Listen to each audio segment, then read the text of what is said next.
So far we've covered what goes into a mortgage and how to calculate it, and also some of the costs that you may incur in the first year of homeownership. But what about those pesky maintenance costs? What are they and how much are they going to cost you?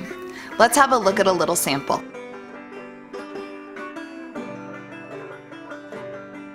The annual total of those costs is $3,240, or an additional 1.2 more months of mortgage payments. On a monthly basis, this is going to cost you an additional $270 a month on top of your mortgage.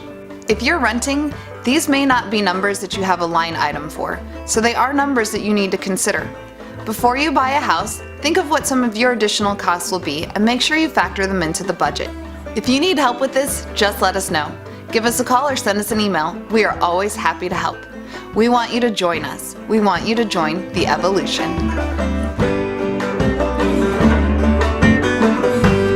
If you enjoyed this video, click the like button or share it with your friends. And if you haven't already, click the red button below to subscribe.